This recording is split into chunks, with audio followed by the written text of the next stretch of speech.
Hey everybody, it's us. You're about to listen to us for probably a long time, but we just wanted to let you know we've got a thing. We've got two things. Oh, you're talking about the pilots. Yeah, okay. I was talking about our other two things. What's our other two things? Our private things. Our ding-dings? Our special purposes. Okay. That joke went nowhere. You can move on. I just kind of want to bask in this for a second because this is how Joke Corner goes for me. I want you to wallow in it and feel it. It doesn't feel good. Yeah. This is how I feel every other week. Nice, isn't it? Not when it's me. Okay. We didn't say who we are, but fuck it. You're going to hear in a second. I'm the loud one and he's the other one. I guess. I don't know. Yeah, it doesn't matter. For the purposes of this, we're just generic announcers. Yes, we are! And we just wanted to let you know, go to tsdjaproductions.bandcamp.com and you can get like 3.5 hours of content for $4. Yeah. This is like the most awkward fucking promo ever. Well, I don't know. I thought our camping trip promos were kind of awkward too, but... No, those were produced ads. No, not the ads, but I mean like the... We did a couple... Well, I mean, I think we only did the one on 7.5. That got awkward. Yeah, that's what I'm thinking of. Yeah, we did that once. Yeah, no, the actual commercials were great. Yeah. Well, this is a commercial. I know, but it's not very well produced. What? Huh? Anyway, let's move on. Christ. Yeah, there's 3 pilots for shows that we want to do, and actually one of them will have launched already. Yeah. There's the Nerd Blitz Book Club, where we read Star Wars Kindred Spirits by Christy Golden, right? That was the prequel to our first book in the book club series, which is Dark Disciple by Christy Golden. Exactly, which is running for the next, I don't know, year and a half? Probably 10 months. If I remember exactly, it's 9.5 months. Book club is literally our baby at this point. Yeah, so any pregnant ladies out there, you can time your trimesters based on the Nerd Blitz Book Club. No, any ladies out there, get over it. We know what pregnancy feels like.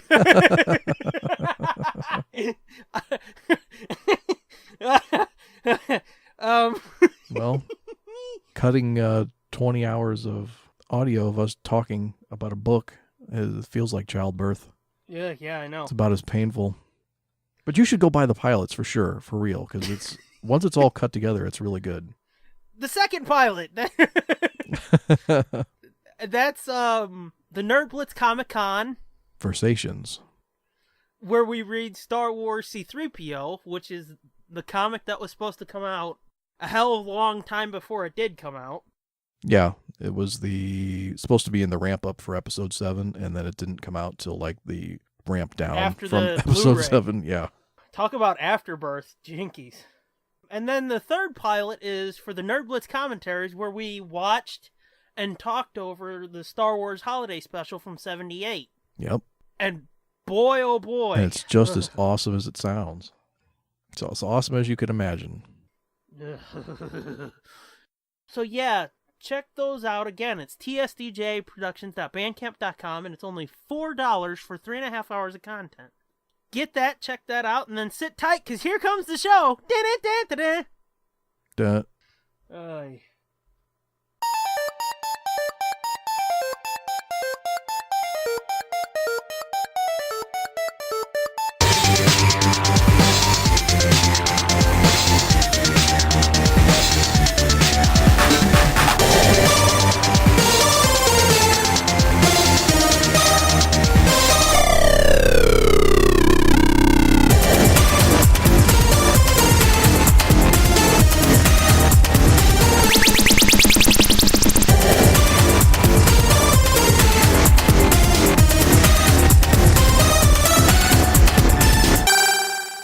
Hey gang, you're listening to the Nerd Blitz with Doom and Fitz. I am Doom. And I am Fitz. And we are German this time. Yeah, because why not? It doesn't have to make sense, man. Has it ever? Oh shit, I gotta plug in my phone before I die on you. Oh, don't do that. 40%. Woo! I saved it. Yeah. What is this, episode 20? We're here, we're German, whatever. Yeah, episode 20. I thought I'd have more energy for this one, but I don't think I do. Hey, it's all right, man. As soon as we get done recording, I'm going to crawl into bed. Mm-hmm. Because, let's see, I went to bed at like 11 o'clock yesterday. Yeah. But Ma had a doctor's appointment at 1. So you got like an hour's sleep? Well, about an hour and a half. And I've been up ever since. And it is now 9:30. Mm-hmm. The next day, a.m. Yes. I guess I should make that clear, huh? Yeah. So this is going to be interesting to see if I get loopy by the end of this and just start talking about fucking unicorns or something. I don't know. It sounds like this is going to be pretty low energy from the both of us, so hey, at least you're getting another episode, man. Yeah. And I mean, to quote the great Scott Mosier, not every moment rocks. It does not. Not even more than half. Yeah, tell me about it. For fuck's sake. Yeah, I wasn't even talking about the show. I was talking about like real life. Oh yeah, me too. Do we want to tell them what we're talking about or just get to the fucking joke? Let's leave them hanging. Just go to the joke. Maybe that'll raise my spirits. Yeah, because it's done so well the last 17 times. Yeah, but I'm so low that anything might. Ugh. Don't put that much weight on me, man. Okay. Play the theme song. Doom's Joke Corner. Hey, this might actually perk you up a bit because it's a hillbilly joke, and I know you love them hillbillies. Yeah. Somewhere in the deep south, Bubba called an attorney and said, "Is it true that they're suing cigarette companies for causing people to get cancer?" The lawyer answered, "Well, yeah, that's true." And he goes, "Okay, and are people suing the fast food chains for making them fat and clogging their arteries with all them burgers and fries? Is that true too, Mr. Lawyer Man, sir?" Lawyer said, "Yeah, Bubba, but why do you ask?" He goes, "You know, 'cause I was thinking about this the other night, and I was thinking maybe I should sue one of them big-ass beer companies for all them ugly women I've been waking up with. What you think?"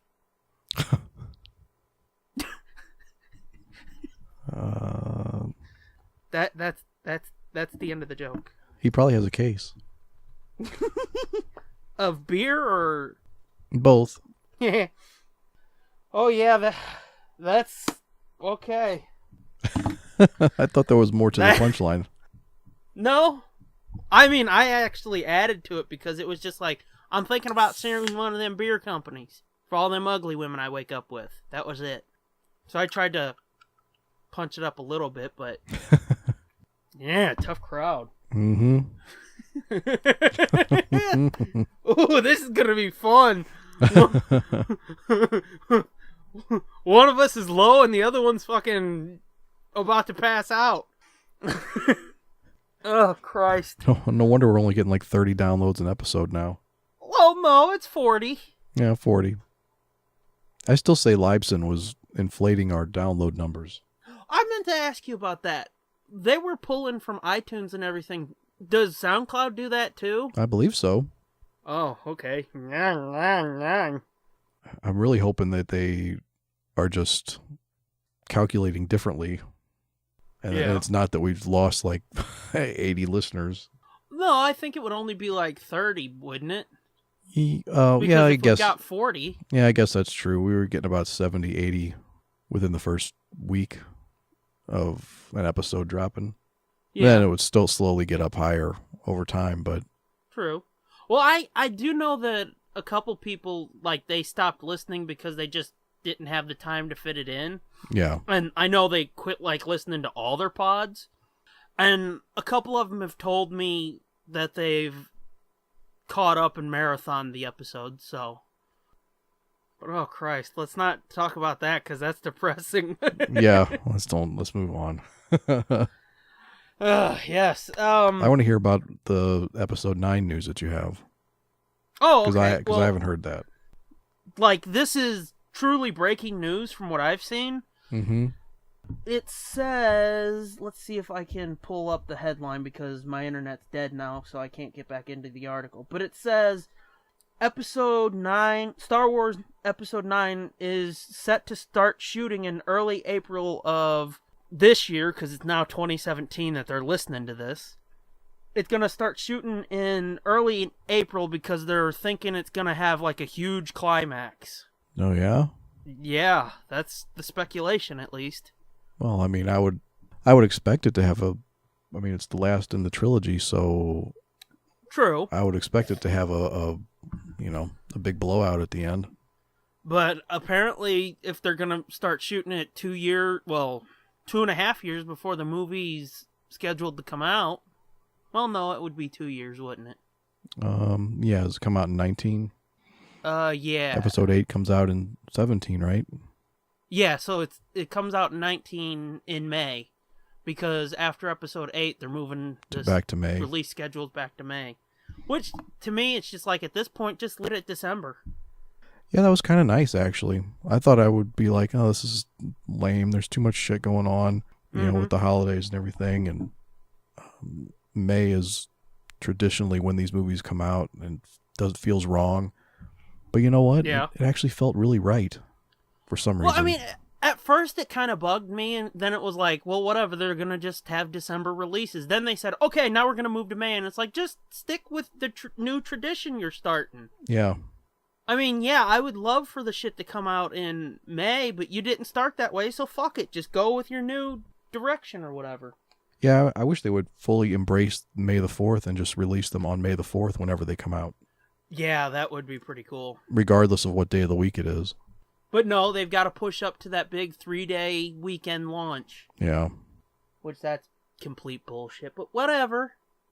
But yeah, that's all the Episode 9 news that I've seen.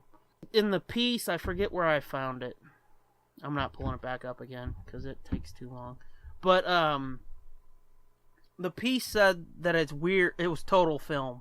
The piece said that it is funny. We don't even have a fucking title for Episode 8, but they're already getting ready to shoot 9. Yeah. Yeah.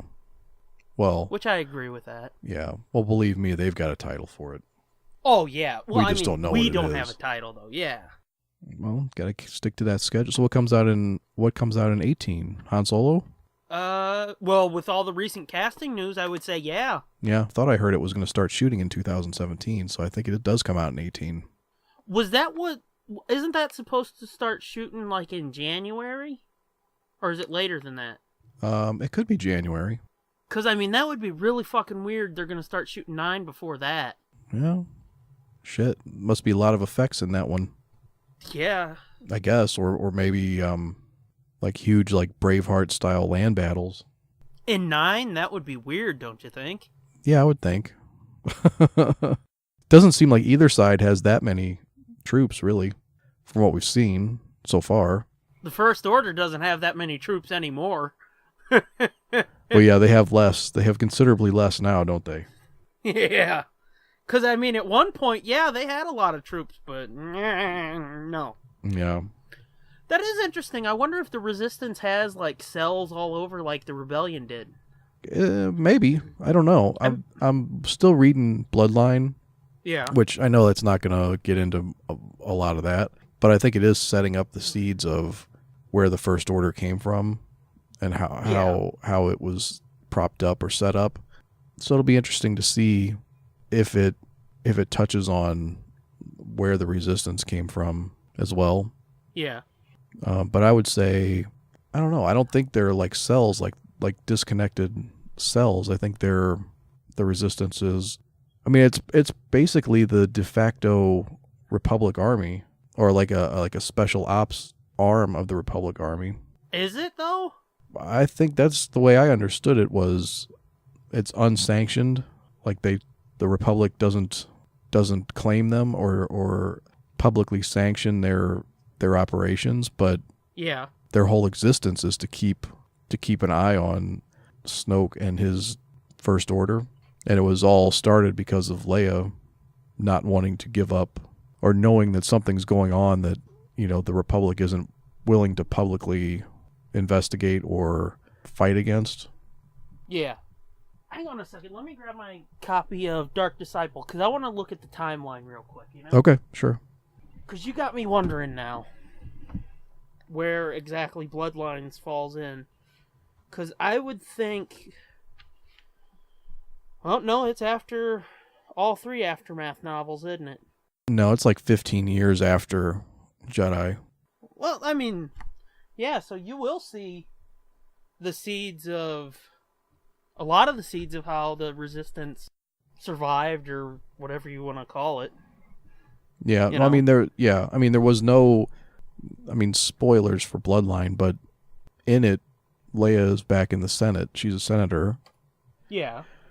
And they're wanting her to become, they're calling it the first senator or something, because they don't want to go back to having a chancellor, but they have decided now that they need someone to be like the uniter of the two the two factions, you know?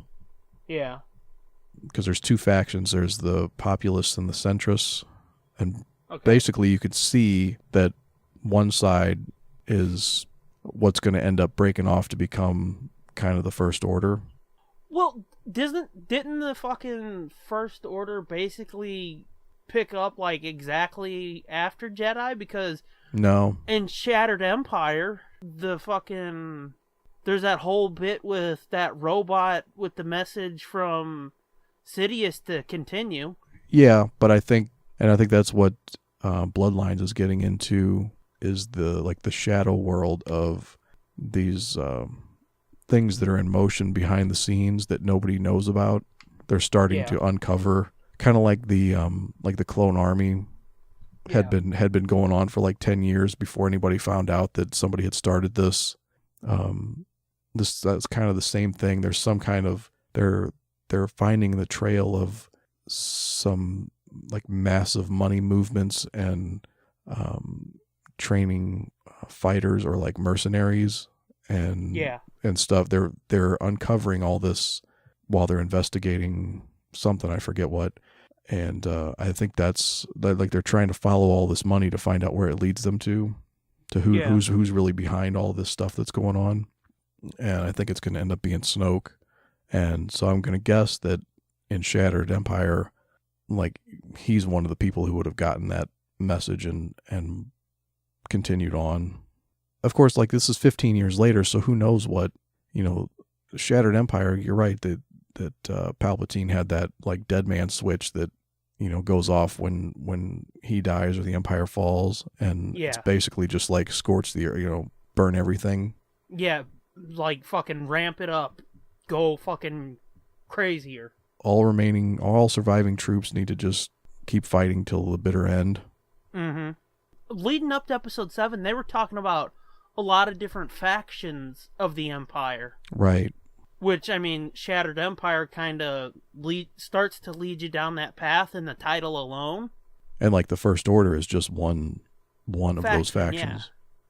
Yeah. And that was a pretty fucking big faction from what I saw. Well, yeah, I would say it's the biggest. Yeah. Or the most powerful. It was, It fucking blew up an entire planet. Our whole solar system. Yeah, so I'm wondering if, like, 8 or even 9 are going to explore those other factions. It could be, yeah. Yeah, could be. Or that could be something that Snoke has done, is combined a bunch of those factions. Yeah.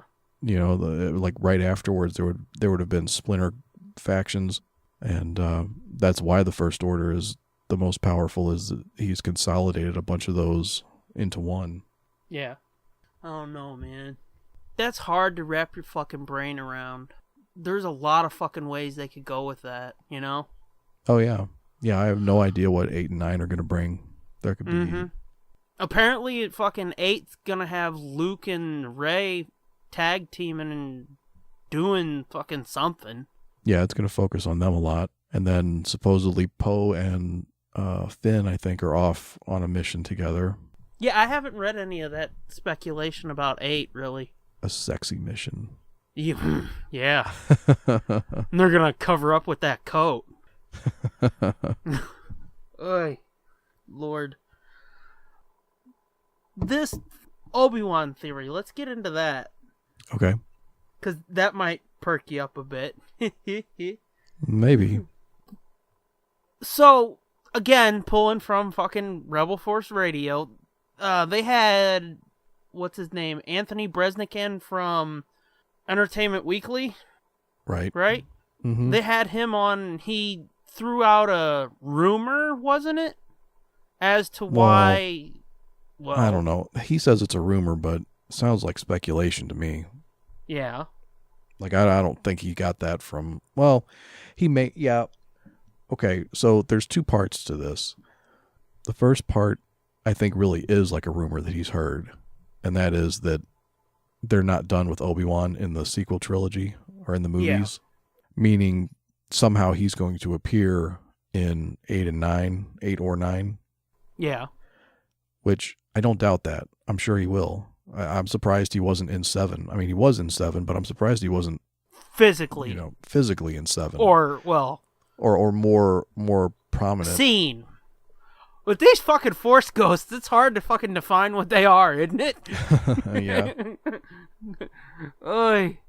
Yeah, so I'm sure that I don't doubt that part of it or question that. I think that probably is true. They probably do have plans for using Obi-Wan at some point in 8 or 9.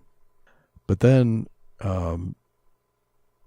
he takes it a step too far, in my opinion, by speculating that that's why they have not moved forward on an Obi-Wan standalone movie, because he believes that Rey is somehow going to be related to Obi-Wan, and they're going to reveal that in 8 or 9, and then that's why they don't want. Based on what they've said, it's gonna be in 8 if it's revealed, because they say in 8 we are gonna find out like who her parents are. Yeah. So.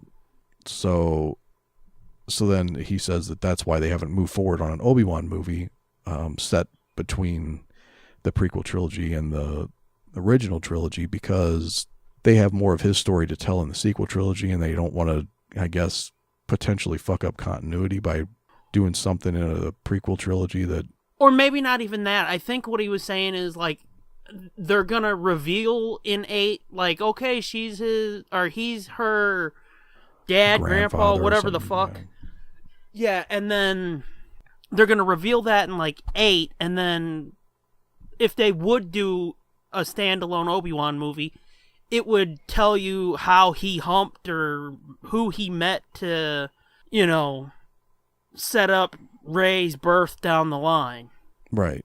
And, well, as you know, this had me like all fired up the other day for no real reason. I mean, it's not like it's that big of a deal, but the more I talked about it, the more I thought about it, it was just like fucking pissing me off so bad. Because, well, he tries to make the case that, oh, this makes total sense that she would be related to him, and all of his reasoning is bullshit. None of it holds water. Yeah. And, it's wild speculation at best, and it's really a stretch, in my opinion, almost as much of a stretch as the people who think that Rey is actually like the reincarnation of Anakin. Yeah, I think we've talked about that, and it's like, come on, dude. Fucking for real? Like, you think they're going to go that fucking whacked out? Yeah, that sounds like really wacky, cheesy sci-fi there. Or like, but I mean, what? Why? Why does it need to, why would you want to go that far out? It's unnecessary. Like, the story doesn't need something that fucking crazy to explain her birth. Yeah. Or just explain where she came from. I've heard too that, well, maybe she's not the like reincarnation of Anakin, but well, maybe she's a fucking Force baby like Anakin was, and it's like, yeah, that too, but that seems a little too snake eating its tail too, though. Yeah, kinda. But I mean, my whole point is, Rey is going to be Luke's daughter. If she's not Luke's daughter, then she's Han and Leia's daughter. Yeah. That's cut and dried. The end. And well, like I said, if they make her anybody else's kid, if she's not in some way related to Padme, I'm gonna be fucking pissed, because it's like, she looks far... I know I beat this drum a lot, but she looks far too much like fucking Natalie Portman to not be related to Padme, you know? Yeah. Well, I mean, even so. Okay, let's look at it. Let's look at his argument. Well, one of his reasonings was, okay, so in her Force vision or Force flashback or whatever, yeah, why is it just Obi-Wan that talks to her? Why does he call out to her and not somebody else? Well, first of all, Yoda's voice is in there too. Yeah. Yoda's talking to her too. So is Yoda her dad? Is she the baby of Yoda and Obi-Wan? Yeah, that's what he said. She has to be Obi-Wan's daughter or granddaughter because Obi-Wan's the only one that talks to her. And it's like, but Yoda. But Yoda he's not the only one that talks to her. And I mean, you hear Vader in there too, don't you? You hear his breath. You hear his breathing, and you hear Luke in there. Yeah, so it's like she's hearing all kinds of shit that happened around the lightsaber too. She's having like a flashback of where that lightsaber's been, and then Obi-Wan and Yoda speak to her. Yeah. But it's like, by his reasoning that, you know, Obi-Wan talks to her, or she hears Obi-Wan, or whatever the fuck, it's like, okay, you hear Luke, you hear Vader, you hear Yoda, you hear Obi-Wan, there's more shit. Did these four fucking stand around a cup, jerk off into it, and then fucking take a turkey baster and splash that up into some broad? Whoa.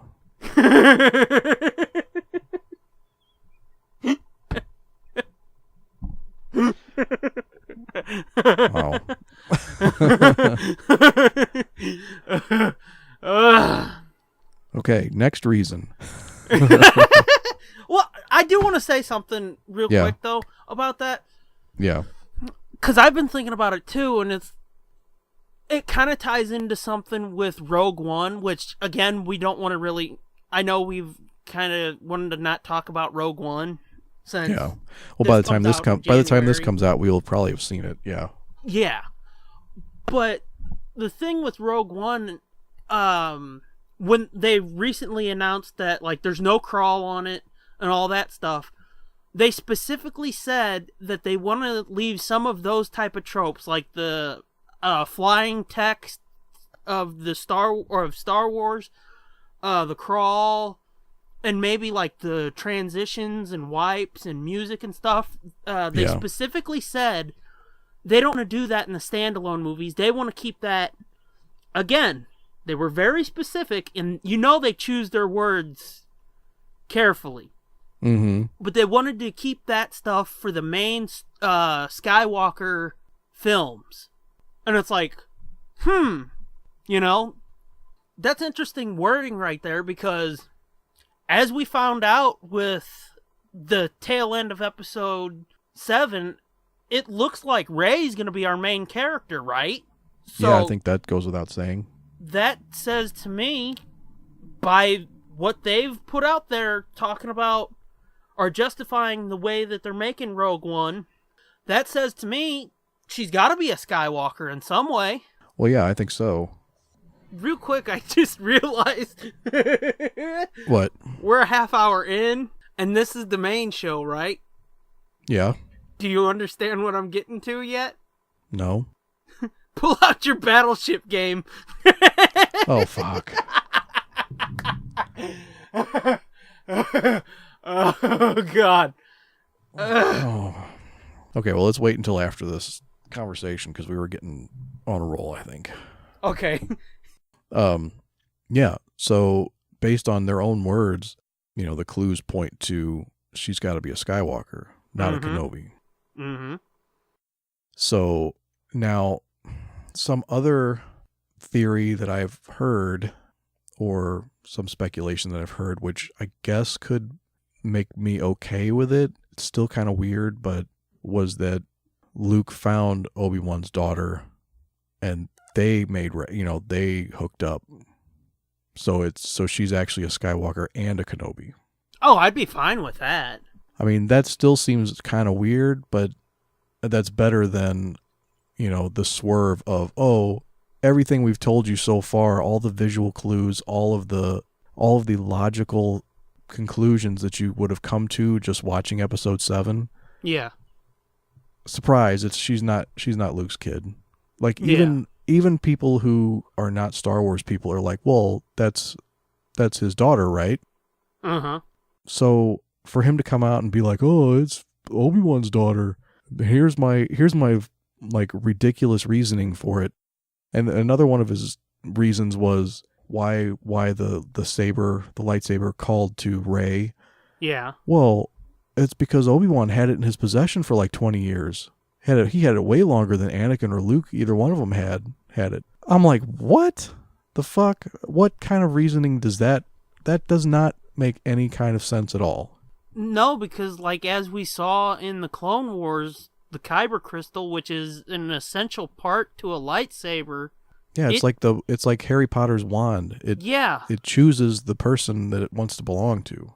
Yeah, and even if you take like the potential fact that she's a Skywalker out of the conversation, it's just like that would have nothing to do with it. It doesn't have to be generational. I mean, it can be, but the lightsaber and the kyber crystal would just pick who it wanted to wield it. Yeah, but just because it's in somebody's possession for 20 years doesn't mean it has some kind of special connection to them. Yeah. Well, I mean, I think me and you talked about this in DMs after this happened. It's like, Maz had to have had it for a lot longer than Obi-Wan did. It's entirely possible. I mean, we have no idea how long she's had it. True, but I mean... But Episode 7 happens 32 or 3 years after Empire Strikes Back, right? Yeah. So when did she get a hold of it? I'm damn skippy she had it for a little while at least, because that fucking chest that it was in didn't look like, it had been kept clean or it had just been put down there. It looked like it had been in the basement of that joint for a while. Yeah. So I don't know. All of his arguments for why it was going to be Obi-Wan, she was going to be Obi-Wan's daughter. Yeah. It was just, it makes no sense. None of them hold any sort of water with me. Mm-hmm. And just to see all the news outlets pick that up and run with it and start reporting that that's what's probably going to happen and stuff is just like, you guys are all fucking crazy. And, I actually did listen to that episode of Rebel Force Radio. I don't know if you did or not. No, I haven't yet. It was almost like an incidental aside type of thing. Yeah. And a lot of the places that reported on it made it seem like, they had a half-hour conversation with him doing a whole dissertation about why, Rey was Obi-Wan's daughter or granddaughter. Yeah. I mean... Yeah, I figured that was probably... I figured the news places probably took it out of context or made it a bigger deal than what it was actually in the interview. Now that I think about it, like, that whole bit about Obi-Wan having the lightsaber for a longer time or whatever... Now, maybe that's in Entertainment Weekly. I don't know, but I don't think he mentioned that at all on RFR. Oh, really? So, okay, so he was talking about it in a... I'm thinking if you sent it to me from CBR or comicbook.com, I'm not sure which. Oh, do you think maybe they added that? I think they may. That was their own... Oh, okay. Yeah, I think that might have been but them extrapolating and being like, well, he said this, and, what he says is a fact, so this is our facts based on that. And it's like... Because, yeah, I did listen to that interview, and... I mean, the whole Obi-Wan Rey thing, now that I think about it, it lasted maybe 3 to 5 minutes. It wasn't that long. Yeah, okay. Maybe I should listen to the interview before I get all worked up about it, but... Well, I mean, I don't blame you, because the way people were picking it up and talking about it, it was like he did. They made it seem like the dude, like I said, went on like a half-hour dissertation about how Rey had to be Obi-Wan's. So I don't blame you for that. And I mean, it doesn't change the fact that, to me, there's really only two legitimate explanations for it. Either A, she's a nobody. Like if you want to make it like a surprise or a swerve, yeah, I would be way more okay with it just being she's just a nobody, and then the lightsaber just picked her. That would still annoy me.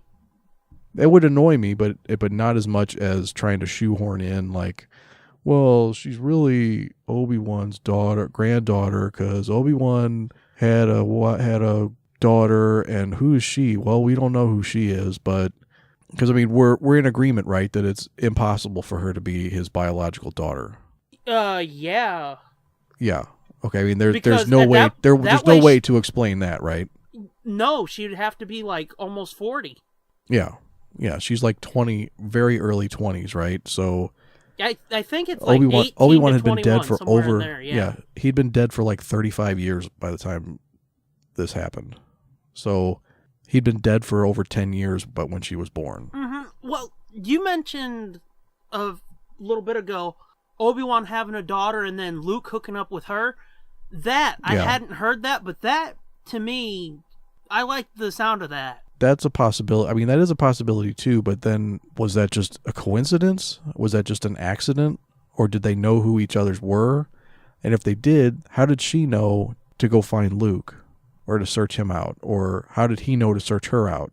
You know what I mean? Then because then that opens up a whole different set of way too convenient. Yeah, I mean, in a way, but after the prequels with, again, Anakin's fucking midichlorian virgin birth, yeah, we know the Force works in weird fucking ways. So yeah, that to me makes sense. Like, there could be just something that drew Obi-Wan's daughter to wherever Luke was. Yeah, I guess that's true.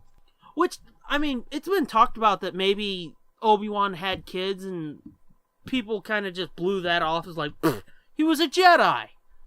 And it's like, but we know that he hooked up with Satine, Yeah, I don't think anything ever physically happened, though. Well, I'm not saying, like, they had a kid or something. I'm saying, like, they hooked up. I'm pretty sure they did something. I know the kid's probably not hers, but what I'm saying is, after that, I think it's kind of crazy to think this dude spent fucking 20 years on this planet just being like, fuck it, I'm going to stay in my cave and just watch. I'm saying... Well, I mean, I don't know. I think that's... I mean, I like that more than... I mean, there's something about that I like. The fact that he is so dedicated to that he would give up everything else just to keep that kid safe. Yeah, I mean, yeah, it's nice and all, but I think at some point the dude got his dick wet on Tatooine. Possible. I don't think it's crazy to think that. And then, the mother fucking got knocked up. She went off into the galaxy. And then somehow Obi-Wan's daughter came back or found her way to Luke, probably maybe through some kind of force calling or something, or Luke found her or something. They had a kid, and that's Rey. That doesn't seem that crazy to me. It just seems like it would be a lot of explanation, though. True, but... If they do it like this, like the way I think it's going to go, which would be the obvious thing of it's Luke's daughter. Yeah. They don't have to say who her mother is. Yeah. They don't have to explain it. But if they're like, well, Obi-Wan's Force Ghost comes and says, oh, you're my granddaughter, by the way. Well, then you got to fucking explain how all that happened. At some point, I mean, I wouldn't be shocked if they explain it in a fucking novel or a comic or something. Yeah. Which, I mean, I know you're not one for, like, let's explain every fucking detail or something like that. And I know that you're of the opinion that a lot of this shit's not going to be canon in, like, 20 years or something. Yeah. No, but I mean just for the sake of a general audience, like... Yeah, I think they'll just be like, she's Luke's daughter. Fucking move on, all right? Right. And they'll explain it in a comic or a novel or something. Oh, okay. Yeah, no, then that's fine. I just think if they were to try to shoehorn in the Obi-Wan angle, it's just too much. Well, let's just go with this rumor that Bresnikan said about they're not done with Obi-Wan. And like we said earlier, they would maybe kind of set it up in a not too obvious way, in episode 8, that maybe there's some kind of connection there. You could do the Obi-Wan standalone movie, have him meet a chick, and then throw your comic or your novel or whatever in there and explain it and connect all the dots, Yeah. You just sow the seeds in the movies, and then if you come to the conclusion yourself without a novel, okay, but the novel is there to string it all together for you. Yeah, and speaking of the not done with Obi-Wan thing that he said, I do believe that. I think I told you this, I'm not sure, but there was some speculation or some rumblings that for episode 7 that we would see, and maybe, I think this would be pretty badass, but that we would see Luke having his own, like, like fucking Force Ghost Jedi Council where he would consult with Obi-Wan and Yoda through the Force. We sort of talked about that because I think we came to the agreement that maybe that's why fucking Yoda and Obi-Wan were talking to her. Right. Because Luke, obviously, from the end of Jedi, they were kind of helping Luke through the Force, and Anakin too. Mm-hmm. So, yeah, I could see those three trying to guide Luke and shit. And then you've got Qui-Gon's voice. Yeah. Now I think maybe that would be less likely because he has no real connection to Luke. Like, he doesn't know who he is. So, you know, it makes me wonder if Force Ghosts can only appear to people who knew them.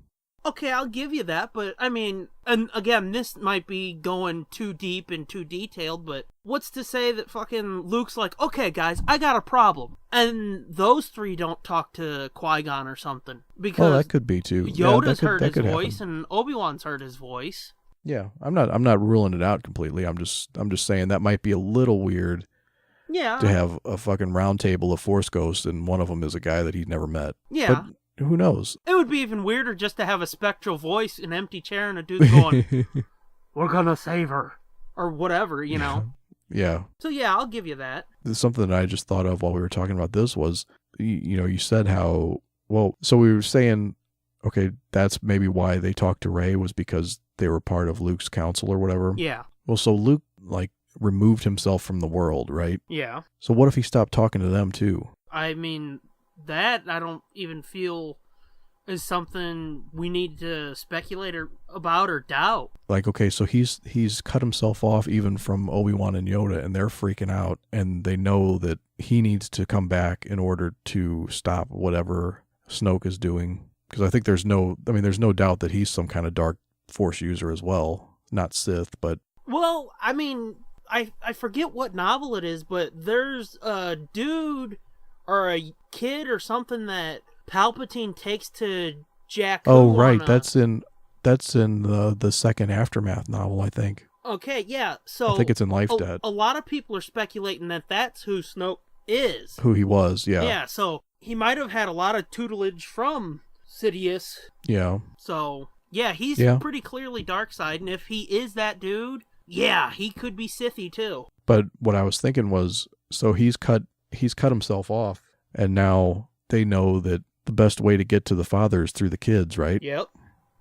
They've already done it once. Yeah. So, so they go to her, and then now what I'm not sure about, I mean, obviously they couldn't have guided her to Maz's castle, but as soon as she was close enough... Like a fucking tuning fork. Or lightning rod, I mean. Yeah. Yeah, like... When she got close enough to it, that's when she got woke. Uh-huh. And, it opened up that channel between her and Obi-Wan and Yoda, and they were both like, oh, shit. We got one! Yeah, I think it's a foregone conclusion, though, that Luke cut himself off from Yoda and Obi-Wan, too. But, I mean, I think that's why they would have been like, okay, well, then let's draw her in and get her to touch this, and then we can show her all that, and then we can show my dick you will suck. My dick you will suck. Once. Yes. But yeah, I think that makes total sense to me. Yeah, I hadn't made the connection as to that's why they, as you said, made her all woke and shit. Mm-hmm. But I have thought about that before. It's like, yeah, I'm pretty sure he cut himself off from them too. Yeah. But yeah, that makes even more sense to me. Like, he cut himself off, and they were like, oh, shit, okay, let's find the girl. And they could have been watching her this whole time, waiting for her to get, somewhere, or waiting for the right moment. It could have been like a long con, in a way, to try to get somebody to Jakku, to try to get her to the lightsaber on whatever fucking Maz's planet's called, I forget.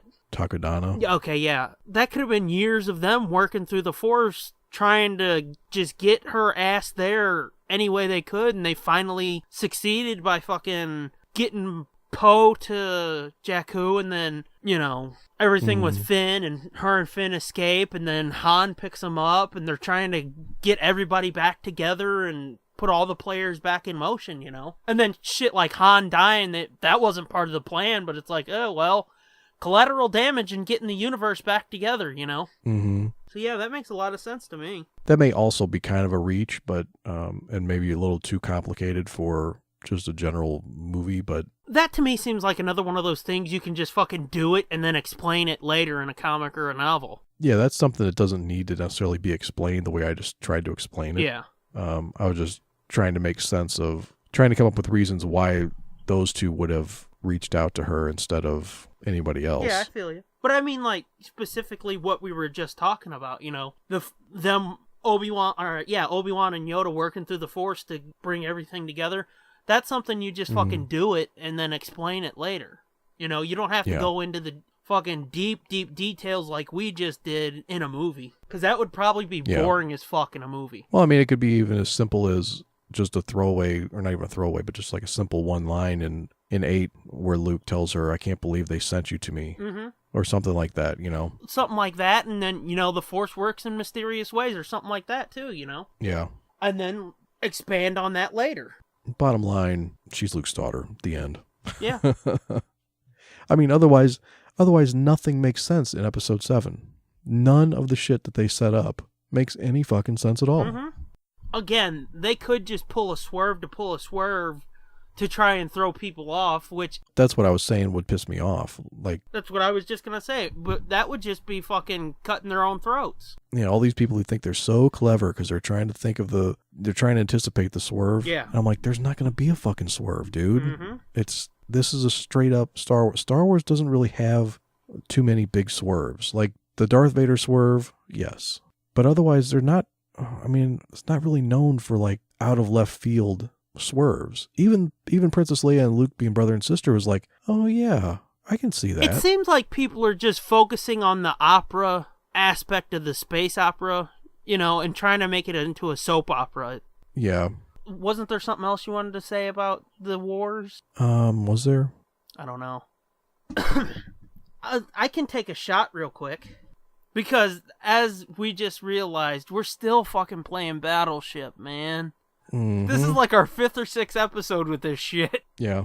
If it doesn't end this time, I'm going to concede defeat. I'm just going to friendly fire sink my own ship. Oh, cool.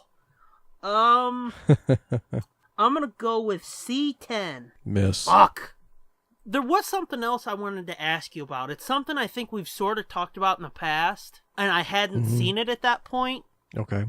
And I have seen it now, so I wanted to know what you thought. Have you seen the Hobbit movies? I saw the first one. I saw the first one in the theater, and then we never made it back to see the other ones. I haven't seen them on video. Oh, you haven't? No. Oh.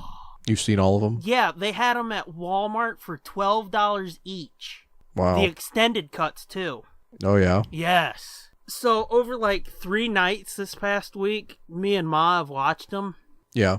I mean, people gave those movies a lot of shit because, you know, they split the shortest book into 3 movies. Yeah. But holy fuck, dude. Yeah, it was good. The one I saw was good. It was long.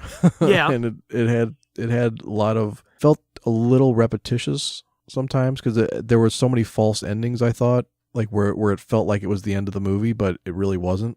And then you go on to the next thing that feels like it's the end of the movie. Well, I mean, that was just like Return of the King. Yeah. Because that, I mean, I think Kev did a bit on it. That movie just kept fucking ending and ending and ending and ending.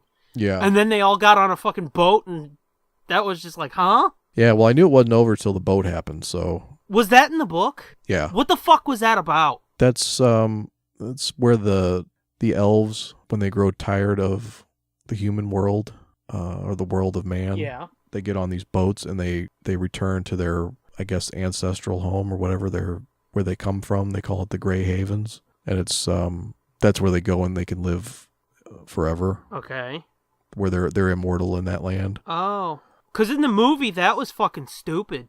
Oh well, yeah, because I mean you don't know what it means really. Yeah, they don't explain it. It's just everybody gets happy and gets on a boat. Yeah, really, it's almost, to me, it always felt like it was symbolic of death. Like they basically died in this world and are going to elf heaven. Yeah. Yeah, because I always wondered about that, and it was like, well, can't Frodo come back and visit Sam and them? No, once you go back, once you go there, you don't come back. Okay. That boat only goes one way. Okay then. Yeah, which is why it's so powerful that they let, or so meaningful that they let Bilbo and Frodo go on the boat with the elves, because nobody gets to go on the boat but the elves. Okay. But because they did so much and gave up so much of their life to destroy that ring or whatever. They were just like, here, let's throw them a bone. Yeah. I gotcha. You take a shot real quick, and then I'll go into the bit more on Hobbit. Okay. D10. That is a miss. E1. Miss. Fuck. So we watched all 3 of the fucking Hobbit movies 3 nights in a row. And, like, yeah, they probably didn't need to make 3 movies, but since they did, and there was a lot of it that I was like, huh, that doesn't seem familiar. Huh, that doesn't seem familiar. But what they ended up doing was, like, really using those 3 movies to bridge the gap between Hobbit and Lord of the Rings, because, as I said, it felt like 2 different writers wrote Hobbit and then Lord of the Rings. Yeah.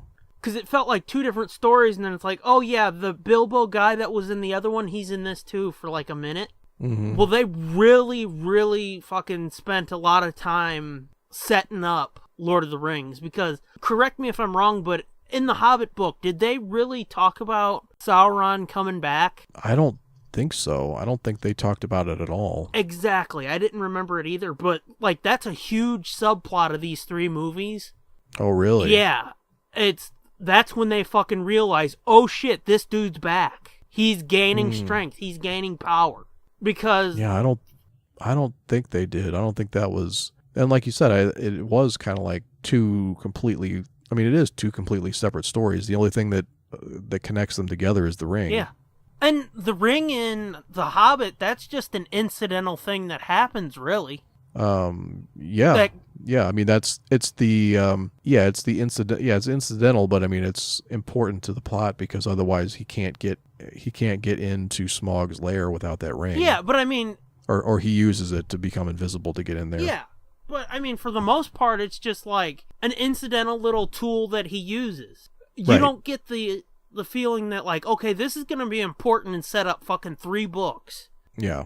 Like I said, there's a whole subplot where Gandalf and another wizard, I think his name was Radagast. Yeah, that sounds familiar. He was, I think it was Radagast the Brown or something. He's, like, really in tune with nature and shit.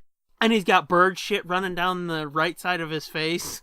Oh, yeah, okay, yeah, I remember him. Okay. Well, him and Gandalf fucking have this really fucking cool team-up moment with Sauron, Galadriel, and Elrond, where they're fighting the ring wraiths. In The Hobbit? In the fucking movies, yeah. Oh my god. Yeah, exactly. I didn't remember this from the book at all. But I mean, in the movie, it's so fucking cool.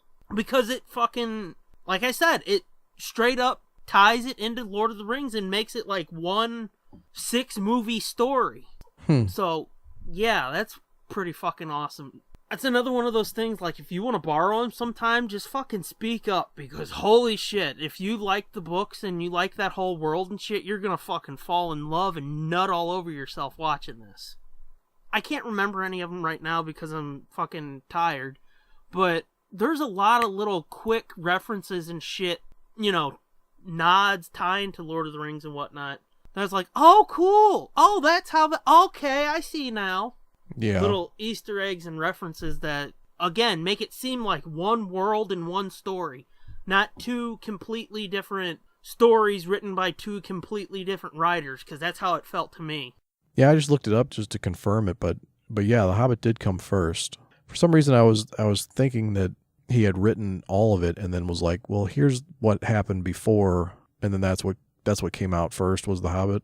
I'm not sure. I think that might still be true. Like, he had this so incredibly fleshed out, that this world and the cosmology and everything, that it was kind of like he had all this in his head. It says that The Hobbit came out first and the publisher was like, happy with how it was received and the sales and stuff, so they asked for a sequel, and that's when he wrote Lord of the Rings. Yeah. But as much material as there is, dude, I think he had all of this shit worked out when he wrote The Hobbit. Oh, I'm pretty sure he did, because I think they said, like, they pulled a lot of the shit for the Hobbit movies from the appendices. And if you read, like, that shit, there's a lot more detail in there than, in the book. So I don't think he just wrote all that shit in a small window. He had to have had it plotted out, because the history of that is far too rich to be like, oh, you want another one? Here, let's do this real quick. Mm-hmm. Well, it does say that in like the second and third editions, he went back and added some notes and stuff to tie it to Lord of the Rings. Okay. Like after those books had come out. So that could be like the appendices you're talking about. And some of it I think may have come from or been informed by the Silmarillion. Yeah. That is a fucking crazy ass book, dude. Yeah, I think Mimum and I talked about that. Yeah, it's fucked up. I've never even made it all the way through. Why? Because, like... if you thought Lord of the Rings was hard to read, dude, reading the Silmarillion is like reading a fucking Greek Bible or something. Oh, yeah, because isn't that, like, almost like a textbook?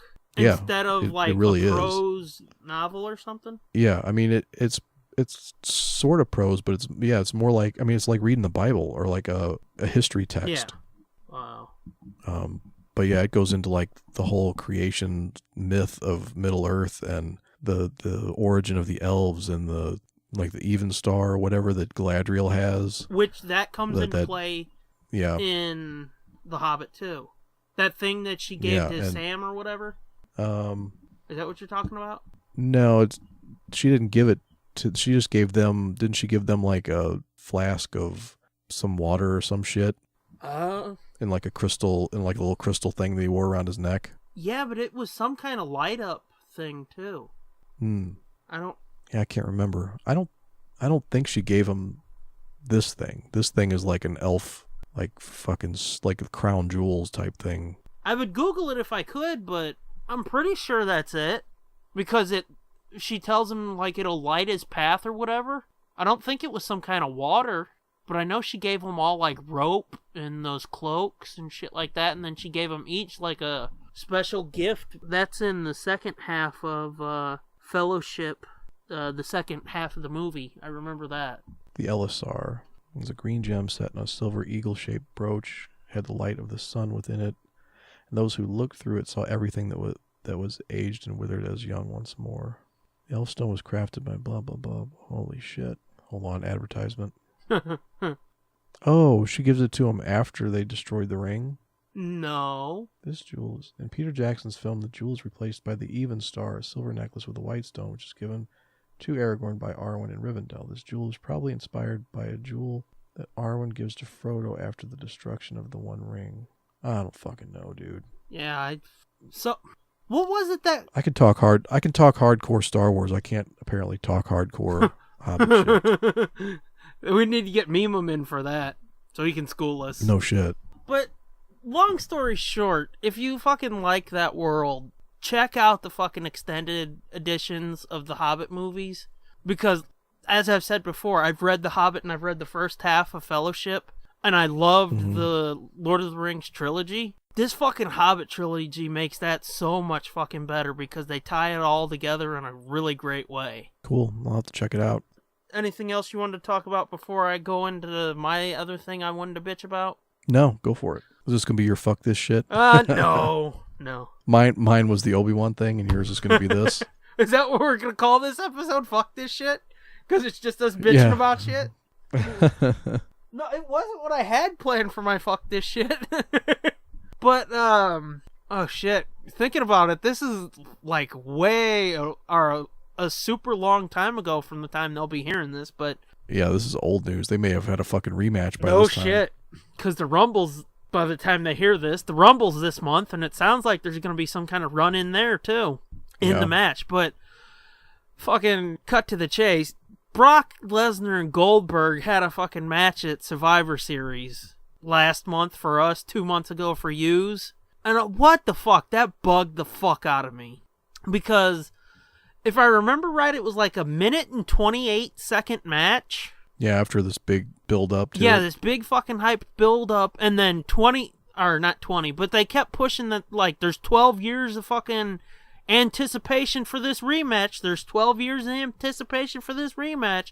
Goldberg hasn't stepped in a ring since WrestleMania 20. What's gonna happen? Let's build this as one of the fucking greatest matches of the century. You can't miss this. And then fucking Goldberg comes in and squashes Lesnar in 1 minute and 28 seconds. That was fucked up. I think I told you this. One of the reasons it really pissed me off is as an Undertaker fan, you know? Right, because Lesnar beat Undertaker. Yeah, he beat the streak at WrestleMania 30. Yeah. And then Lesnar just kind of disappeared for a few months, and it's like, you fucking beat this thing that they've spent 21 years building up. Yeah, they gave it to you and you, like, pissed on it. Well, not just pissed on it, you just fucking took it and walked away. Which, I mean, the blame for that goes on the booking, but still, it's like, what the fuck? And then they took this dude who's the beast. He defeated the streak. And then a dude who hasn't stepped foot in a ring in 12 years fucking comes in, kicks the door in, and fucking rips his dick off and hands it to him, walks out. Mm-hmm. And it's like, you realize how weak that makes Taker look now, right? That some fucking dude who's dripping with ring rust can come in and just fucking destroy the dude that blew up Taker's legacy. Yeah, but Lesnar hasn't been wrestling for a while either, has he? I think he has like 4 or 5 big matches every year. Oh, really? Yeah. I didn't know he was that active still. I thought he was mostly UFC. No, I mean, since he came back to WWE in, 5-6 years ago, he's only had 1 UFC match. Oh, no, I don't know. I don't remember. Yeah, no. He's been hardcore with WWE since he came back. No. Had a lot of feuds with Triple H, Cena, which that match they had, I think it was Lesnar's first big match back, which was after 29, I think. At Extreme Rules, him and Cena had a match. That was pretty fucking good. Lesnar busted Cena open with a few elbows to the head. Jesus. Yeah. But anyway, yeah, that's bugged the fuck out of me for a few weeks now. That they just fucking made Lesnar look like a pussy against Goldberg after Lesnar had fucking, they gave Lesnar Taker's legacy. Yeah. Yeah, that is kind of shitty when you explain it that way. Mm-hmm. Which, I mean... Because when it happened, I wasn't really following it or anything, yeah. but I did used to really like Goldberg back in the day. Yeah. So it was kind of interesting to me. I was like, oh, that's fucked up. He's going to come back. I was like, oh, man, he doesn't look too bad for not having wrestled in, what'd you say, 12 years or something? Yeah. Prior to Brock Lesnar, he was like the fucking beast. Yeah. Like the way he's built and, the way they put him over as like this unstoppable... Well, I mean, that was... Because wasn't he like the WCW champion like forever? Yeah, I think he won the WCW title in one of his early fucking matches and shit, and then he had like a 200 or 300 match winning streak. Yeah, I remember it was like, it was a long time. And they made a huge deal out of that, too. Yeah. And then when, Vince bought WCW, he had a few fucking meandering matches in WWE, but... Yeah, they squandered him there. He didn't go anywhere. Yeah, there was nothing big, and then they had that big match, him and Lesnar at WrestleMania 20. Did you ever see that? No, I never saw that. It was Lesnar and Goldberg, and if I remember right, Stone Cold was the special guest referee. The special referee. Or maybe special enforcer is what they called him. I don't remember. Oh, fuck. The special enforcer. Yeah, that shit always bugged me. I know. It's so lame. It's just make him the special ref. But again, that goes back to like classic wrestling, though. That's like managers and valets and that goofy ass shit. Like, I like that goofy shit. What gets me about it is like they're the special enforcer, which basically they're the special referee, but they're not the referee. There's another referee there, and it's like that don't make no fucking sense. That's never made any sense. Yeah, I guess that doesn't make any sense. The guest referee is kind of cool. That I like. I think that's funny. Because that you can do shit with, but the special enforcer, fuck that. They had that match, and I think Lesnar won. Or maybe, it's been so long since I've seen that match, I don't really remember. But that was Goldberg's last match. Was that what put Lesnar over? I think so. And then fucking Goldberg left and Lesnar left, which that's... Lesnar seems like a dick. He kind of does. He's got some fucking emotional problems, I think. Well, I mean, he has had a lot of health problems that allegedly fucked with his head, too. Because, like, they've had to take out a whole fucking assload of his intestines or something because he had some kind of virus eating him or some shit.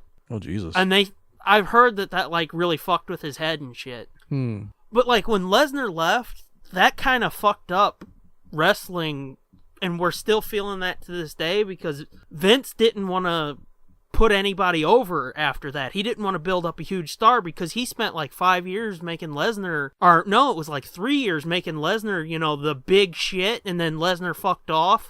He just jumped over to UFC. So that's why, like, Cena was the only dude that was anybody in WWE for years, is because of Lesnar, and people try to fucking shit on Cena for that, and it's like, well, that's Lesnar's fault, you know? That's why Cena was the only guy that got built up for years. I thought it was just because he was the only one that had half a personality. Most of the time, anytime I ever happened to flip over to wrestling or watch some clip on CBR or something, or comicbook.com, like, these guys don't fucking impress me at all anymore. Oh, yeah. Their personalities are fucking dog shit. Well, I mean, a lot of the dudes... Nobody has a good gimmick or a good personality anymore. They're all just... And that's why I started getting out of it back in the day, too, is everybody just started becoming an asshole. Yeah. That was the gimmick was, oh, I'm a street tough asshole and I don't take no shit. You know? And I was like, okay, I guess. Well... That's not really entertaining to me, but okay. It's like, since I was forced to get out of wrestling because we lost cable and shit, a lot of these dudes have come up from the they've come up from the indies and they're like heroes in the internet wrestling community, the IWC, and they're all fucking basically cookie cutter. And you've got some that, like, what's this fucker now? I think his name is Seth Rollins. People are in love with him, and it's just like... Yeah, and even their names are like, I can't keep anybody... I can't tell the difference between any of them. They're just so fucking generic and shit. Yeah. I mean, you don't have cool names like fucking... to, you know, make somebody distinct anymore. Like, yeah, you have plain Jane names like John Cena, but John Cena was facing people like Edge and Triple H. Shit that sticks out in your memory, not just like, tonight John Cena's facing Bill West and Frank Jeffries. They all sound like jobbers that just got promoted. They sound like fucking accountants. Yeah. And not like IRS. Seth Rollins, what a tough guy name. But like, there's him, and then there's this dude, AJ Styles. I've heard of him too, yeah. Yeah, they just all sound ridiculous. Like, they sound not to be taken seriously. I saw him, because he was big with TNA. That's the number 2 now. Yeah, unlike, you know, people like Kamala, the Ugandan giant. Yeah. Or, like, come on, give me some shit like that. Well, I mean, they had something like that a few years ago in Umaga. Of course it's all really fucking racist and not PC now. Like the fucking Iron Sheik and all fucking Nikolai Volkov and all these fucking racist stereotype characters. I mean, you can't have those now, but... No, but... that was entertaining, man. That shit sticks in your brain. Seth Rollins, he could be a fucking dude off the street. I don't know that guy. Well, like this fucking AJ Styles dude. He was big in TNA. He was like one of their top homegrown talents. They dropped him and he went to ROH. I never watched TNA because it was basically like WCW was in the 90s. Once you were done with WWE, you went to TNA. Because they got Hogan, they got fucking... Oh, yeah. Okay. All those guys. Foley went there after him and Vince had a bit of a tiff, and it was just like, ugh. I don't want to see these guys trying to be what they were up in New York. If I want to watch them, I want to watch them in New York where they can be who they've always been, you know? But this AJ Styles dude, I seen him in ROH, and I'm just watching him, and it's like, this dude looks like the type of dude that the IWC would fucking wet their diapers over. And turns out he was. That's where he came from? Yeah, he's a fucking internet wrestling darling. If you check wherever these fuckers talk about wrestling now, they all love him. No, I'm not not either. But it's just like Punk. Everybody loved Punk, too. And Daniel Bryan. Yeah, that's another one I know. But at least Daniel Bryan and Punk had some talent. They can both work and talk. This AJ Styles dude, from what I can see, he's just all flash and no substance, you know? Which, that's a big problem with ROH. I don't know if you know anything about ROH. Do you? Is that Ring of Honor? Yeah. Is that... I thought Ring of Honor was actually a fighting, like a UFC type. No, that's the number 3 wrestling company. I must be thinking of something else then. You might be thinking of like Bellator or something like that. Bellator, that's what I'm thinking of, yeah. Yeah. Well, ROH, I mean, that's really the only wrestling I get to watch anymore, and I don't watch it often because their shit, it's real spot heavy, where it's like... Oh, yeah, I hate that too. Yeah, it's like somebody will do a fucking moonsault or something off the top rope. Yeah. Go for a pin, they kick out. Then somebody fucking hits their finisher, go for a pin, they kick out. And then they'll go up and slap the dude, and that's how they get a pin. And it's like, that? No. You know? There's no logic to that. At least if you go back and forth with finishers, and then you get a pin, it makes a little bit of sense, because you're wearing somebody down. Not like you fucking clothesline them, hit an arm drag, and then you pin and get the win after this dude just fucking unloaded all his big moves on you. Doesn't make much sense. But anyway, what the fuck do I know? About as much as I do. And speaking of... Which ain't much, apparently. Speaking of, it's your turn to take a shot. Oh, fuck. J3. J3? Wait, not J3. I meant C3. What the fuck did I say? G3. J3. I was going to say, that was a hit I'm looking long at ago. I'm looking at C3, and I said J3. C3. That's a miss. How about E9? Miss. Fuck. Take another shot, man. B5. Was that B5? B as in boy. Okay. That's a miss. B as in blow me. No. D7. Miss. God damn, come on. F10. F10. Let me find F. That's a miss. C3.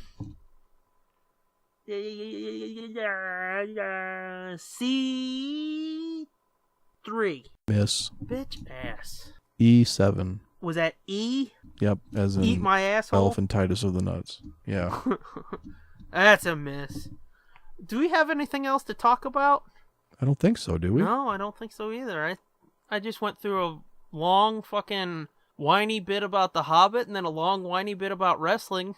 Neither of those was really planned, but... A5. Miss. Bitch. Do you have a fuck this shit ready to go? I4. No, I don't. Oh, you don't? Fuck. I4 is a miss. Could you come up with one if you needed to? Yeah, I'm sure I could. Okay, I'm gonna go with G3. Miss. Fuck. I'm gonna go with G6. That's a miss. This is just getting sad at this point. B9. Miss. Fuck. Where are you? I'll give you a hint. Somewhere on the board. I'm in J. Oh, well, fuck. I got 3 options there. I don't know if I want to give you a hint or not because I don't have a lot of options. No, you don't have to give me a hint. Are we just going to give up on this? H9. H9. Oh, Christ. It's a miss. It's fucked up, man. I'll take the hint. J5. Miss. Fuck. B2. Did you say B2? Yeah. B as in boy. You already called that. Oh fuck. B6. That's a miss. If you're wondering, I ran out of pegs. I'm nearing the end of mine. J1? Miss. God damn it, dude. Going the wrong direction. I see that. Fuck. Oh. Do you you gonna take another guess, or am I gonna just start firing? Firing at will. J9. J9 is a miss. Christ. Oh. You are J9? Hit. Hey! Found you! Okay, take another shot so we can sink this bitch and move on. G2. G2? Yeah. You already called that one. G3. That's a miss. J8? Oh, god damn it, dude. Miss.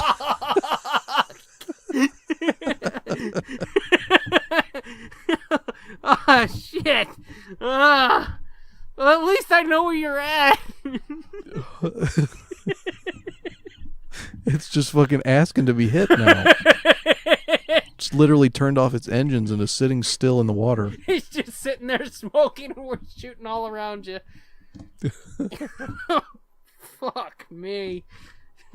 Meanwhile, the crew is like 6 miles away in the rowboats. Yeah, they already abandoned that bitch. Take a shot so I can end this motherfucker. Maybe. Oh, fuck you. D8. What was that? D8. D8? You already called it. D9. D9? D9, yeah. Yeah, that's a miss. I'm going to sink All you. right, fucking end this. I'm going to sink you and I'm going to let you know that you've just hit all around me. Oh, jeez. I9. What? No, dude, miss. Bullshit! Don't forget we had to move shit around. Did you fucking run out of pegs before? I don't know. Oh. Maybe. We're just hold on. That last shot. Yes. The one that hit him, it spun him around in the water. And now he is an I9, so guess what? You win. Oh god, this is a comedy of errors. That's Battleship, and we're never doing that again. Oh, motherfucker. I'm closing that. I'm done. Yeah, done with that. Christ. Play the fucking theme song so we can get out of here. Okay. If you can think of something, you go first. This is fuck this shit, just so you know. Fuck this shit.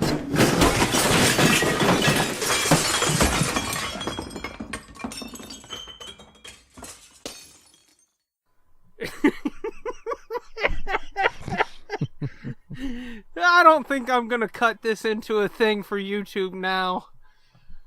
Because that was such a fucked up non-ending. I'm guessing you had your ship at J9 and J10? Yeah. J10 was already called. Because Okay. I went after all the corners except A10 way a long time ago. Oh. Oh, yeah. See, I wasn't keeping track of your missed shots. So that's the problem. You know you're supposed to do both, right? No, I didn't know that. But you're also not supposed to drop the thing on the floor and have your ships come loose. This is true. So, if you manage to do that, you don't need to keep track of the True. of the missed shots. Very true. Spoilers. Yeah, we didn't want to tell you last time, but he dropped his game and we had to do a mini reset. So I'm limping home with my 2-hole ship, huh? Yep. Oh, Christ, I'm gonna take my pegs out now. What a clusterfuck. We've got some shit that needs to be fucked. That sounds weird. Yeah, that didn't come out right. Nope, I don't think. not at all. Nothing getting your Irish up today? What am I gonna fuck? No, I think. Yeah, no, not really. How about my fuck this shit? Since I'm looking for a job and I'm on all these recruiting sites and stuff. Yeah. I've got my resume on Monster and all that shit. I'm gonna put out a fuck this shit to recruiters who don't know their ass from a hole in the ground and can't even look at my resume and know the things that I'm qualified to do. Yeah. So they flood your inbox with all these positions, all these exciting opportunities, and they're all fucking things I don't know how to do, and I'm not trained and have no experience doing. And you're like, can you even read? Can I have your job? Yeah, can you read?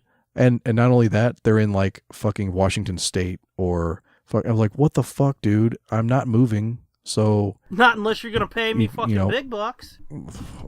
Even then, probably not. True, but you could at least send me things that are even remotely close to what's on my resume. Yeah. And stop wasting my fucking time. People don't fucking read anymore, man. No, well, they don't. They just and they don't care. Some of these recruiters are just like trying to look busy. No, they're just throwing out a line. They're just chumming the water and seeing what they can catch, Yeah. Because, they make money on however many people they can get jobs for. So they're just going to throw shit out there and see what sticks, if anything, if anybody bites on it. Yeah. And it's like, what the fuck, dude? None of this shit is for me. Wowzers. So fuck all them fucking assholes filling up my fucking... And they're all unsolicited. They're all like people that just find me on LinkedIn or Monster or something. And they're like, oh, I came across your resume and here I'm going to reach out with these fucking 18 job opportunities that I've already fucking seen and passed over on Monster. Speaking of LinkedIn, what the fuck is that? Because there's a couple people I've made YouTube videos with who keep sending me fucking LinkedIn requests, and it's like, what the fuck is this shit? It's some worthless bullshit. It's just a place to put your professional... it's like a professional Facebook. Well, I don't use fucking unprofessional Facebook, so fuck that. Yeah, I mean, not professional, like it's like social media for your professional life, for your work life, I guess. Well, the shit that I do has a lot of swearing in it, so it's not professional, so fuck LinkedIn. Yeah. Give me a fucking job making dick and fart jokes and we'll be fine. Because nobody's doing that. Nah. Oh, Jesus Christ. But that's all I got. They irritate me. I figured, yeah. Or the fuckers that will call and want me to call them back with no details of the job other than, I have this blah, blah, blah. I have an exciting opportunity. Call me back. My number is 555-555-555. It's like, well, how about you suck my dick? Yeah. I have an exciting opportunity for you. Between my fucking legs. Yeah. Yep. And I keep getting ones from like clearly like Indian recruiters. Yeah. Like with crazy names, and it's like, where the fuck are you even based at? Like, and their English is really broken and their writing is terrible. And it's like, is this a fucking scam? Are you fishing me right now, or is this for real? Doesn't it fucking annoy you though when you call tech support and they're like, hello, my name is Tiffany. And it's like, did you say your name is Tiffany? Your name ain't Tiffany. Yeah. Yeah. Yeah. Oh boy. But it immediately throws up a red flag. Like, oh, should I be suspicious of this? I'm fucking suspicious like, of everything. Hello, I am a Nigerian prince, and I have an exciting opportunity for you. Mm-hmm. And you would think, as long as that shit's been going on, people wouldn't. Well, and what makes it worse too is a lot of them, the ones that are like that, they also want you to reply with your name, your address, your bank account, like basically they want you to put all your information in this email and send it back to them. I'm like, motherfucker, I'm stupid, but I'm not that stupid. Everything you need to know is already on the internet. You already found me on one of these other sites. You already know everything you need to know about me. Yeah. And if that's not enough, suck my asshole juices out of a goblet, motherfucker. Whoa. Okay. Since fucking Disney bought Lucasfilm and got Star Wars and all that shit, and they wiped the slate clean and fucking threw the EU out, all of their fucking paperbacks are $9.99 in the US of A. And what's even fucking crazier is, in Canada, they're $12.99. That's fucking nuts, man. The fucking old EU novels were like $7.99. All they did was like add an inch to the size of them. Because they're the larger format now? Yeah, I forget what the format's actually called. It's between the normal paperback size and what they call the trade paperback size for a novel. Yeah. Which, like I said, it's... Yeah, I find those to be kind of annoying sizes. The in-betweens? Yeah. Well, anything other than for a paperback novel, anything other than a regular paperback novel size, I feel is a little annoying. Yeah, because I've got the Life and Death of Superman novel, and then the novel for the first God of War game. Those are big, and I don't like them. Yeah. Now, I've had some a long time ago that were like... They were like the width of a regular paperback, but taller. Yeah. That's even fucking more annoying. Well, that's it's like, how what the fuck? That's how the Who Star fuck Wars came up with this paperbacks are size? now. Oh, they're taller. They're just they're just like an they're inch not and a half. they're not wider. Or so They're just taller. Oh, fuck that! I hate that. Plus, it fucks up my bookshelf. Exactly, because now it's like 7.5 inches tall, as opposed to I think it was like 7 inches or 6.5 inches. Yeah. All they did was added an inch to the height of it, and they added $2 to the fucking price. That is ridiculous. I could barely afford the fucking things when they were $7.99. At $10, I ain't buying them anymore. I've got 2 of the new canon books. Yeah. Well, shit. That's like, I mean, a hardback you can get for $20. Yeah. 22. So it's just like fucking save up a little bit more and get the fucking hardback, you know? Yeah. Fucking cunts. Yeah, and if you did internet, you can get them cheaper than that. Yeah, I know. Especially older ones. Yeah, I know. But yeah, that's my fuck this shit. That annoys the shit out of me. I know I'm not bringing my usual fire to it, but what the fuck? This is gonna be like episode. Yeah, that is annoying. This is gonna be like episode 7 when we talked about Scooby Apocalypse for the first time, where we're real laid back. Yeah. I can see it now. I think I do better with evening recordings. Yeah, I do too. I don't know why. I'm just too tired in the morning, I think. Mm-hmm. Yeah, you get to let off that steam at the end of the day of all that built up bullshit from the day, and then fuck it, go to bed. Yeah. So let's bring this bitch in for a landing, huh? What do you say? Okay, landing gear are lowered. Okay, so for our thank yous, at the J Sarge, he's did our intro music stuff for this pod. He did the music for our new segment we didn't do this time. And then he's got music that you can check out at remedialm-theory.bandcamp.com. And then for our logo, at Sherry Says, you can find her on Instagram at instagram.com/Sherry Says. Both of them are real awesome fuckers. And I'm sure they appreciate being called fuckers. Well, what do you want for free advertisement? And then for our bullshit, don't forget, right now, we're weekly content providers, the Nerd Blitz Book Club. I meant to mention this at the beginning, in case there's a bunch of assholes out there who skip the end. Book Club, Nerd Blitz Book Club, that's on the off weeks from the main show. For the first 19 episodes, we're talking about Star Wars Dark Disciple by Christy Golden that I was looking at earlier. Mm-hmm. So check that out. It's like an hour of new content every other week, as opposed to this shit where it's like an hour and a half. We're on iTunes, Google Play, Stitcher. We're part of the High Altitude Podcast Network at highaltpod.net. We're on SoundCloud. And go to nerdblitz.com for all kinds of shit. You can find everything we do. Search Nerd Blitz on Twitter. Or, no. Nope. Search Nerd Blitz on YouTube. There you go. There's all kinds of exclusive shit there that apparently nobody cares about anymore. Go to redbubble.com/people/nerdblitz/shop, which I wanted to give a thank you to. It's Jessica P. Montgomery Photography. Look into that. She bought one of the logo shirts and said she's gonna throw them on a model, or throw it on a model. Yeah. So sexy. It is, because she's got quite a few fucking hotties, you know? Mm-hmm. I've seen her pictures. That one model she's got, her name's Logan. Holy Christ. Doomy got a crush. Ooh. Focus. I was going to say, apparently I get confessional when I'm tired. Yeah, focus. I was thinking of Mallrats. Fuck us. What? So yeah, thanks to Jess for getting that shirt. Hey, Gross, you're not the only one with the damn thing anymore. Yeah. Camping Trip and the Nerd Blitz Pilots. Go to tsdjproductions.bandcamp.com. Check out that shit. Yes, please check out that shit. Pilots is 3.5 hours of shit. 3 pilots, $4. Camping Trip, it's 3.5 hours of shit. The audio drama in a 2-hour podcast where we break it down, that's $5.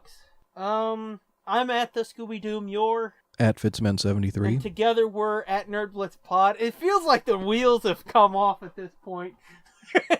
Yeah, this is like a fiery crash. The landing gear just got crushed I know. out of the fuselage, and we're skidding across the tarmac. I know, we're about to hit the fucking fence. But anywho, until next time. Bye. Did I do a voice at the beginning? You did a German voice. Oh, yeah, that's right. Say bye again. Auf Wiedersehen. Come back next time. Our sanity depends on it. That sounded sexy German, didn't it? A little bit. Like, come here, I want to give you some of my chocolate. It is white chocolate. Oh, gross. This has been a feature of JJ2E Media and TSDJA Productions.